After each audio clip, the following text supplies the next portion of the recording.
اعوذ باللہ من الشیطان الرجیم بسم اللہ الرحمن الرحیم انما حرم علیکم المیتۃ والدم ولحم الخنزیر وما احل لغیر اللہ بہ والمنخرقۃ والموقوذۃ والمتردیۃ والنطیحۃ وما اکل السبع الا ما زکیتم وما ذبح علی النصب وان تستقسموا بالازلام ذالکم فسق الیوم یئس الذین کفروا من دینکم فلا تخشوهم واخشون الیوم اکملت لکم دینکم واتممت علیکم نعمتی ورضیت لکم الاسلام دینا۔ معزز حاضرین، سورہ مائدہ اللہ رب العالمین نے جو چیزیں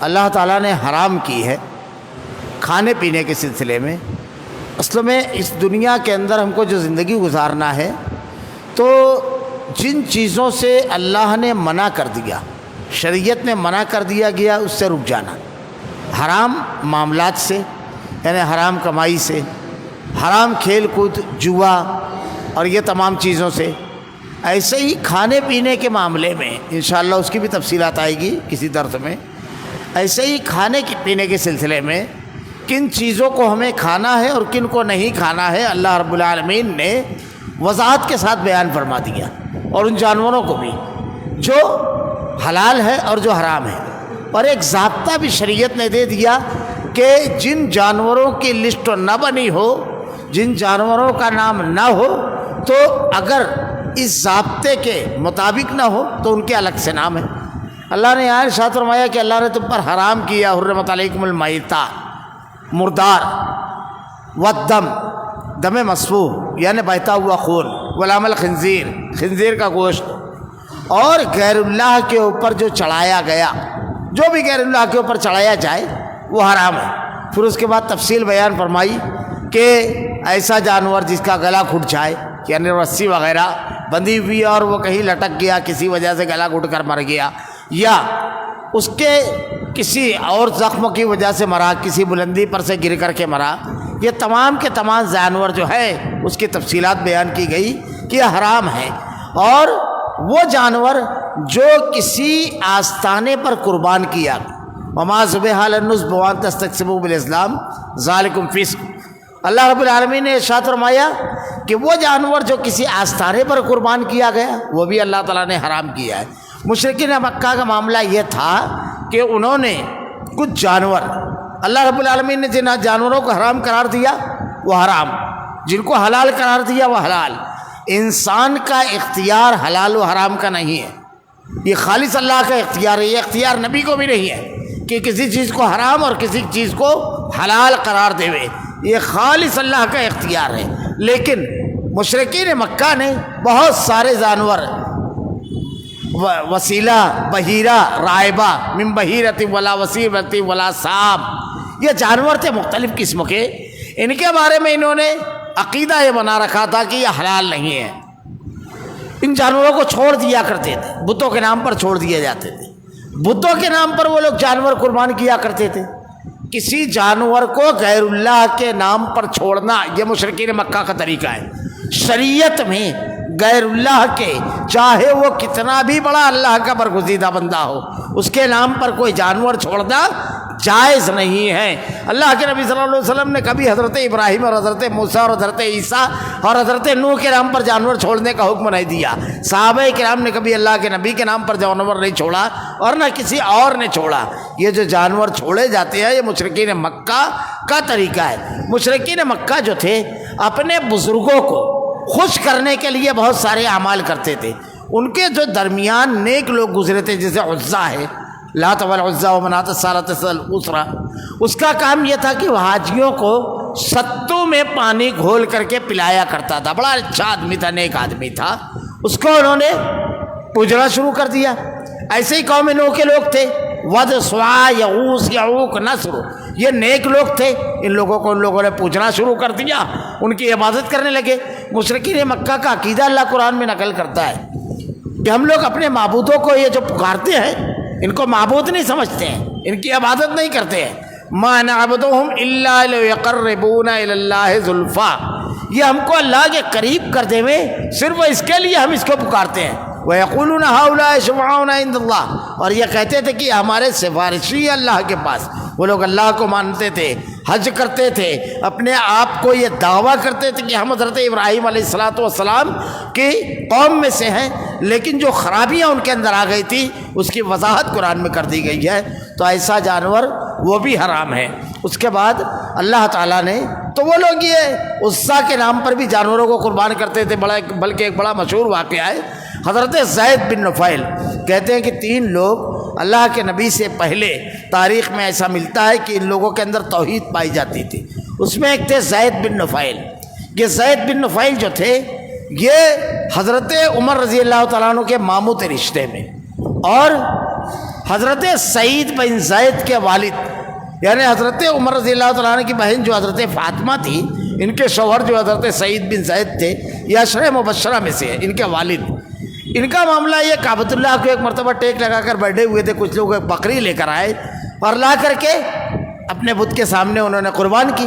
جب انہوں نے قربان کی تو یہ کہنے لگے کہ بڑا عجیب و غریب معاملہ ہے، بکری اللہ نے پیدا کی، بارش اللہ نے برسائی، گھاس اللہ نے پیدا کی، بکری گھاس کھا کر کے بڑی ہوئی، اس کا تو کچھ نہیں ہے جس کے نام پر قربان کر رہے ہو تم، یہ تو عجیب و غریب معاملہ ہے۔ یہ جب جملہ کہا تو حضرت خطاب، حضرت عمر کے جو والد تھے، انہوں نے ایک تماچا مارا ان کو اور کہا اب ایک لفظ اگر نکالو گے ہمارے بتوں کے بارے میں تو تم کو قتل کر دیں گے۔ ان کے بارے میں ایسا ملتا ہے کہ یہ نکل گئے تھے مکہ سے اور ان کو قتل کیا گیا تھا، لیکن جب ان کو قتل کیا گیا تو ان کے آخری الفاظ یہ تھے کہ میں لوگوں کے شرک سے بری ہوں، اے دنیا کے بنانے والے خالق، میں نہیں جانتا کہ تجھ کو کس طرح پکارا جائے، لیکن میں ہر قسم کے شرک سے بری ہوں۔ تو ان لوگوں کا معاملہ یہ تھا کہ بتوں کے اوپر وہ چڑھاوا کرتے تھے، بتوں کے نام پر جانور قربان کرتے، جانور چھوڑتے تھے۔ اللہ تعالیٰ نے سب کو تفصیل کے ساتھ بیان فرمایا۔ اس کے آگے بیان فرمایا یا ایھا الذین آمنوا اذا قمتم الی الصلاۃ فاغسلوا وجوہکم وایدیکم الی المرافق وامسحوا برؤوسکم وارجلکم الی الکعبین۔ جب آدمی کو نماز پڑھنا ہو، جب آدمی کو پاک ہونا ہو تو کس طرح غسل اور کس طرح وضو کیا جائے، وضو کی تفصیلات بیان فرمائی۔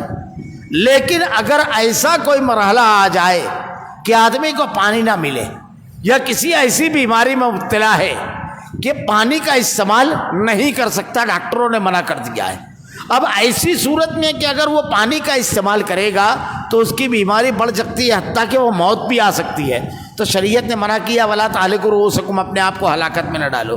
ایسی صورت میں وہ کیا کرے؟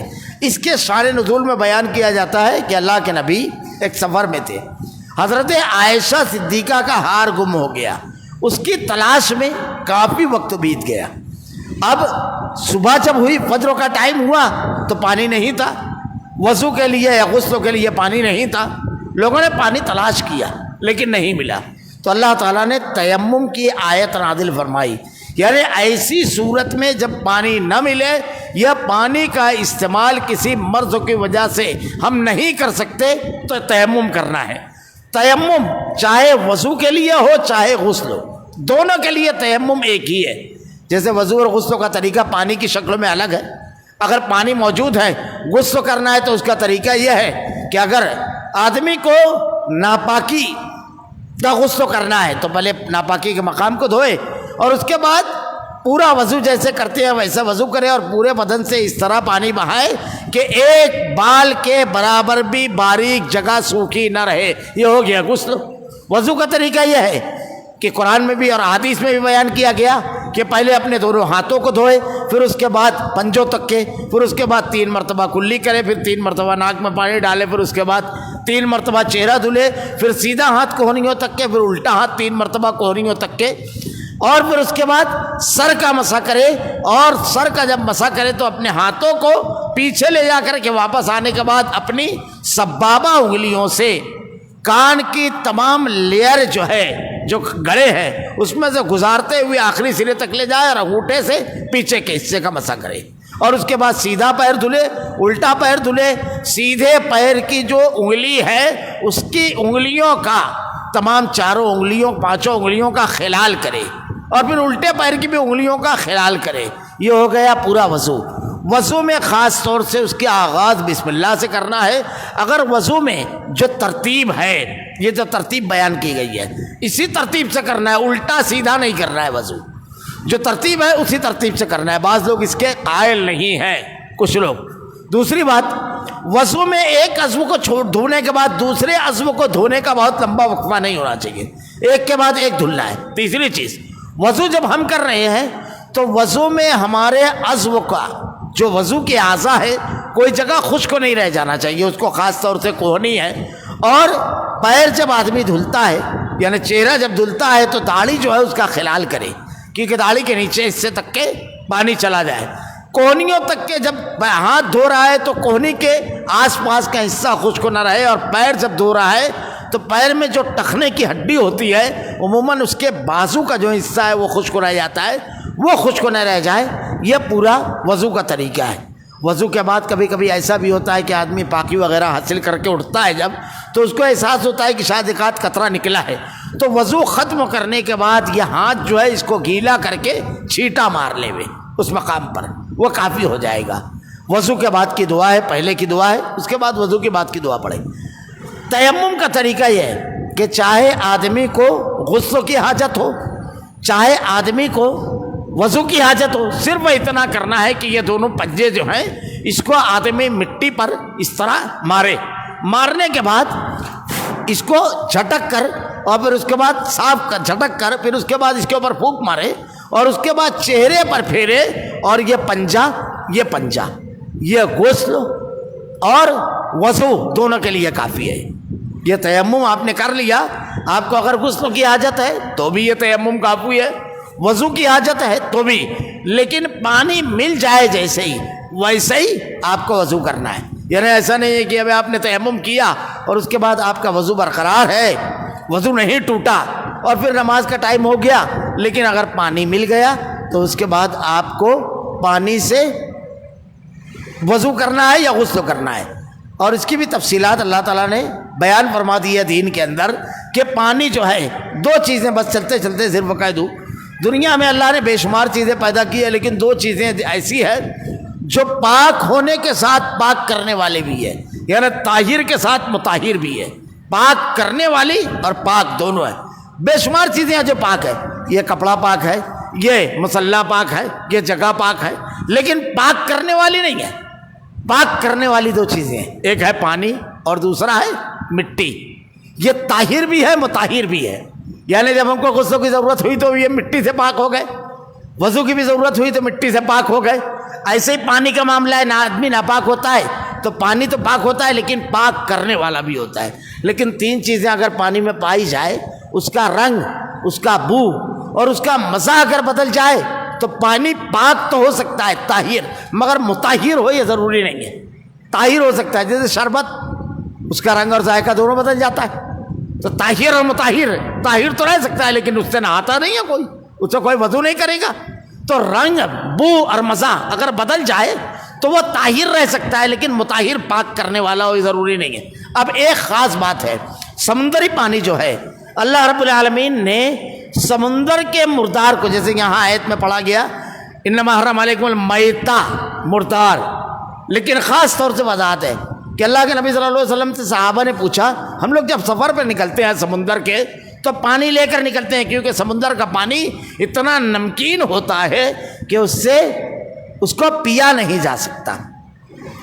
تو کبھی کبھی پانی ختم ہو جاتا ہے تو اس صورت میں بڑی تکلیف ہوتی ہے، کیا کریں اگر وضو کرنا ہے، پاک ہونا ہے. تو اللہ کے نبی نے ارشاد فرمایا کہ اللہ تعالیٰ نے تمہارے لیے سمندر کا پانی پاک اور اس کے مردار کو حلال کیا ہے.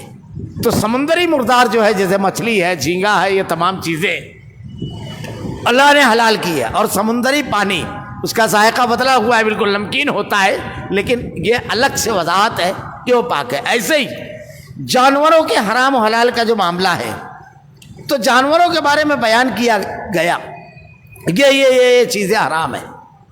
ایک اصول بھی بیان کیا گیا کہ ایسا چرنے والا جانور، زمین پر چلنے والا ایسا جانور جو پھاڑ کھائے وہ حرام ہے، کیونکہ پوری لسٹ تو نہیں ہے. تو یہ خوبی بیان کر دی اور خامی، ایسا چرنے والا جانور جو پھاڑ کھائے وہ حرام ہے. اور ایسا پرندہ جو نوچ کھائے، جو پنجے سے پکڑ کر نوچ کر کھاتا ہے، جیسے مثلاً آپ طوطے کو دیکھو، چیل کو دیکھو، کوے کے دیکھو، یہ پکڑ کر نوچ کر کھاتے ہیں، لیکن آپ کبھی کبوتر کو دیکھو، کبھی آپ مرغی کو دیکھو، وہ ڈائریکٹ کھاتی ہے۔ تو ایسا جو پکڑ کر نوچ کر کھائے وہ، اور ایسا جو پھاڑ کھائے۔ اب کچھ جانور ایسے ہیں جو پھاڑ بھی نہیں کھاتے ہیں، لیکن اس کے لیے الگ سے حدیث ہے، جیسے شہری گدھا۔ اب گدھا تو بیچارہ گدھا ہی ہے، مگر پھاڑ کر نہیں کھاتا ہے، لیکن اس کا الگ سے حدیث میں نام ہے۔ خیبر کے موقع پر اللہ کے نبی صلی اللہ علیہ وسلم نے ارشاد فرمایا کہ شہری گدھا جو ہے یہ حرام ہے، اور سور اس کا الگ سے، خنزیر اس کا الگ سے نام آ گیا۔ تو جن کا استثناء ہے اس کی الگ سے شریعت میں وضاحت ہے۔ یہ جو حلت و حرمت کی ہے، اور اس کے بعد یہ تیمم کی، اس کے بارے میں ایک روایت ملتی ہے کہ جب یہ آیتیں نازل ہوئی تو ایک صحابی کہتے ہیں کہ اللہ رب العالمین ابو بکر کے خانوادے پر برکت نازل فرمائے، بڑا بابرکت خانوادہ ہے، اس خانوادے کی وجہ سے بہت ساری چیزیں، شریعت کے اصول اور برکتیں مسلمانوں کو ملی۔ یہ تیمم کی جو برکت، تیمم کا جو حکم آیا ہے، یہ اسی لیے۔ اور تیمم کو سمجھیے کہ پاکی ہمارے یہاں عام سے عام بچے کو معلوم ہوتا ہے پاکی آدھا ایمان ہے، بڑی زبردست پاکی کا اہتمام ہے۔ دنیا کے کسی مذہب میں آپ کو اتنی تفصیل نہیں ملے گی۔ میں تو سمجھتا ہوں شاید ہی کوئی مذہب ہو کہ پیشاب اور پاخانے کے وقت پانی کا استعمال ضروری اور لازمی ہو، جہاں پر بالکل ضروری ہو، غسل لازمی اور ضروری ہو۔ بلکہ آج کل تو تحقیقات نے بتایا ہے کہ اس کے نہ کرنے کے نقصانات کیا کیا ہیں۔ شریعت نے تو یہاں تک حکم دیا گیا ہے کہ اگر آدمی سو کر اٹھے تو اپنے ہاتھ کو کسی برتن میں نہ ڈالے، پہلے اپنے ہاتھوں کو دھو لے وے، کہ نہ جانے اس ہاتھ کو اس نے کہاں کہاں ڈالا ہوگا۔ یہ مکروہ کی سب سے بہترین دلیل آپ اس کو بتا سکتے ہو کہ مکروہ ہے ہاتھ ڈالنا، اللہ کے نبی نے منع فرمایا ہے۔ تو بڑی وضاحت کی گئی ہے کہ کس طریقے سے آدمی کو پاک و صاف رہنا ہے۔ یہ تیمم جو ہے یہی ہے کہ پانی نہیں ملا، آدمی ناپاک ہو گیا، وضو ٹوٹ گیا، تو اللہ نے تیمم کو حکم دیا تاکہ پاکی کا تصور باقی رہے۔ یہ تصور بھی نہیں ٹوٹنا چاہیے پاکی کا، یہ بھی باقی رہے۔ اللہ تعالیٰ کی طرف سے یہ ایک انعام ہے۔ اس کے بعد اللہ رب العالمین نے بیان فرمایا اگلی آیت، یا ایھا الذین آمنوا اذکروا نعمت اللہ علیکم اذ ہم قوم ان یبسطوا علیکم ایدیہم فکف ایدیکم عنکم واتقوا اللہ وعلی اللہ فلیتوکل المؤمنون۔ اس آیت کے تناظر میں بیان کیا جاتا ہے کہ خاص، یعنی اللہ تعالیٰ نے کہتا ہے، رب العالمین ارشاد فرماتا ہے کہ اس نعمت کو یاد کرو جب ایک گروہ یہ طے کر چکا تھا کہ تمہارے اوپر حملہ کرے، تمہارے خلاف اقدام کرے، اللہ تعالیٰ نے اس کو روک لیا۔ اس کے بارے میں بیان کیا جاتا ہے کہ اللہ کے نبی صلی اللہ علیہ وسلم کا ایک بڑا مشہور واقعہ جو حدیث کی کتابوں میں بھی ہے وضاحت سے، تبوک سے آپ لوٹ رہے تھے۔ یہ سفر بڑا ہی تکلیف دہ اور بڑا مشکل سفر تھا کئی وجوہات سے۔ ایک تو یہ کہ یہ گرمیوں کا سفر تھا، کھجوریں بالکل پک چکی تھی جب یہ سفر ہوا، بلکہ 3 صحابہ کا واقعہ ہے، وعلی الصلاۃ الذین خلفوا حتی اذا ضاقت علیہم الارض بما رحبت، کہ زمین کشادگی کے باوجود ان کے اوپر تنگ کر دی گئی۔ یہ لوگ اس میں شریک نہیں ہوئے تھے تو 50 دن تک کے ان لوگوں کا بائیکاٹ کر رہا۔ مرارہ بن ربی، ہلال بن امیہ اور کعب بن مالک، یہ 3 صحابہ ہیں۔ قرآن میں 11واں پارہ سورہ توبہ کے اندر ان کا تذکرہ موجود ہے۔ تو اس سفر سے جب اللہ کے نبی لوٹ رہے تھے تو ایک مقام پر صحابہ کرام نے، سفر نے بالکل تھکا دیا تھا، آرام بہت کم، راستہ بعض مقامات پر ایسا تھا کہ پہاڑی راستہ تھا اور ایک سوار کو صرف گزرنا تھا اور وہ بھی سنبھال کر، اتنا یعنی مشکل راستہ تھا۔ ایک مقام پر جب پہنچے تو اللہ کے نبی کے لیے صحابہ کرام نے ایک درختوں کو خالی کر دیا کہ کوئی اور نہ رہے، تاکہ اللہ کے رسول صلی اللہ علیہ وسلم کچھ دیر اطمینان کے ساتھ آرام کرنے میں کوئی ڈسٹربن نہ ہو۔ اللہ کے رسول صلی اللہ علیہ وسلم نے تلوار درختوں سے لٹکائی، اور درختوں سے لٹکانے کے بعد آپ لیٹے اور آپ کی آنکھ لگ گئی۔ ایک آدمی بہت دنوں سے آپ کی ٹوہ میں لگا ہوا تھا، کسی طرح تنہائی میں موقع ملے، اللہ کے نبی صلی اللہ علیہ وسلم کو 18 مرتبہ قتل کرنے کی کوشش کی گئی، 18، اس میں سے ایک یہ بھی ہے، مگر ہر مرتبہ ناکامی بھی، کیونکہ اللہ نے کہا اللہ یعصمک من الناس، لوگوں سے حفاظت ہماری ذمہ داری ہے۔ بہرحال یہ ٹوہ میں تھا، یہ پہنچا اور درختوں سے لٹکی ہوئی تلوار اتار لی، جیسے ہی تلوار اتاری اللہ کے نبی صلی اللہ علیہ وسلم کی آنکھ کھل گئی. آنکھ کھلی تو آپ نے دیکھا کہ یہ تلوار تانے ہوئے آپ کے اوپر. ذرا سا غور کیجیے. میں نے آیت الکرسی کے اس میں بتایا تھا کہ اللہ تعالیٰ کو نہ اونگ آتی ہے نہ نیند. اللہ کے رسول صلی اللہ علیہ وسلم کی نیند عام انسانوں سے الگ تھی. ایک مرتبہ آپ کھڑے ہوئے, سوئے ہوئے تھے, اٹھ کر کھڑے ہوئے, کیونکہ وضو جو ہے نواقض وضو جو بیان کیے جاتے ہیں, نواقض وضو جن چیزوں کی وجہ سے وضو ٹوٹتا ہے, اور نواقض غسل, تو نواقض وضو میں یہ ہے کہ دونوں شرمگاہ سے کسی بھی چیز کا نکل جانا, جیسے ایک پیشاب ہے اور ایک مزی ہے, اور پچھلی شرمگاہ سے پاخانہ یا ہوا کے خارج ہو جانا, یہ وضو توڑ دیتا ہے. آدمی ایسی نیند سو جائے جو ہوش سے بیگانہ کر دے تو اس کو وضو کرنا ہے اٹھ کر کے, یہ نواقض وضو میں سے ہے. تو اللہ کے نبی صلی اللہ علیہ وسلم سوئے اور اٹھ کر آپ نماز پڑھنے لگے. حضرت عائشہ صدیقہ ام المومنین نے کہا اللہ کے رسول آپ کی آنکھ لگ گئی تھی. اللہ کے نبی صلی اللہ علیہ وسلم نے ارشاد فرمایا کہ میرا معاملہ دوسروں سے بالکل الگ ہے, میری آنکھ سوتی ہے, دل جاگتا ہے. آپ کی نیند الگ تھی, لیکن آپ کو آنکھ لگی اور آپ کی تلوار پر دوسرا قبضہ کر لیا. کسی کے سونے پر اس کے اپنے چیزوں پر اختیار نہیں رہتا ہے. میں نے کہا نا اپنے جسموں پر اختیار نہیں تھا, اپنی چیزوں پر, دوسروں پر کیا اختیار رہے گا. اللہ کے رسول صلی اللہ علیہ وسلم, ذرا سا غور کیجیے, یہ بڑا زبردست توحید کا بیان ہے اس میں. اس کے بعد اللہ کے نبی صلی اللہ علیہ وسلم سے جب اس نے پوچھا بتا تجھ کو کون, بتاؤ تم کو کون بتائے گا, اللہ کے رسول صلی اللہ علیہ وسلم نے بڑے اطمینان سے جواب دیا اللہ. مومن کو ہر حال میں اللہ پر توکل کرنا چاہیے. اللہ پر جب توکل کریں گے تو ساری قوتوں کو ختم اور ساری قوتوں کو مغلوب کر دیتا ہے وہ. حضرت ابراہیم علیہ الصلوۃ والسلام کا منظر سوچئے ذرا, ہم لوگ کبھی کبھی ڈر بھی جاتے ہیں. کیا منظر تھا, سامنے نمرود کی پوری فوج, پوری حکومت, پوری مشنری سامنے. ہمارے سامنے حکومت رہتی ہے اور اس کی مشنری رہتی ہے تو ہم لوگ پریشان. پورا خاندان, ان کے اپنے خاندان کا بھی کوئی ان کا ساتھی نہیں. ہمارے یہاں تو خاندان کھڑا رہتا ہے, قوم بھی کھڑی رہتی ہے, کچھ نہیں, اکیلے اور جلتی ہوئی آگ. فرشتے نے آ کر کہا کہو تو بچا لو. کیا جملہ کہا تھا. یہ ساری طاقتیں, یہ ساری قوتیں, یہ سارے رشتے, سب سے بڑا رشتہ اللہ کا, سب سے بڑی قوت اللہ کی, ان چھوٹی موٹی طاقتوں سے مغلوب. حسبنا اللہ و نعم الوکیل, میرے لیے میرا اللہ کافی ہے. اللہ پر توکل. اور پھر اللہ کیسے کافی ہوا, قلنا یا نار کونی بردا وسلاما علی ابراہیم. وہ آگ جو جلانے والی تھی اس کو صلاحیت اللہ دیتا ہے جلانے کی, صلاحیت اللہ نے چھین لی, رب العالمین نے. وہ ایسی قدرت رکھتا ہے. کیا کہا اللہ کے نبی صلی اللہ علیہ وسلم نے, کون بچائے گا, اللہ. اب نبی کو ماننے والے ہیں تو مشکل میں ہم کیا کہیں گے, اللہ. اب آگے بڑھ گئے. ایک دوسری روایت کے الفاظ ہے کہ فرشتے نے اس کے سینے پر مارا اور وہ گر گیا. اللہ کے نبی صلی اللہ علیہ وسلم نے تلوار اٹھا لی اور اس سے پلٹ کر پوچھا بتاؤ, بتا تجھ کو کون بچائے گا. وہ اللہ کے نبی کی طرف انگلی اٹھا کر کہتا ہے کہ آپ. ذرا سا غور کیجیے, جو زندہ رسول کی طرف اشارہ کر رہا ہے اسے ہم کیا کہہ رہے ہیں, مشرک. وہ مشرک تھا جو زندہ رسول کی طرف اشارہ کر رہا تھا. کون تھا, کوئی اس کو مومن کہتا ہے. کوئی مردے کی طرف اشارہ کرے کہ فلاں بچانے والا ہے وہ مومن ہو سکتا ہے.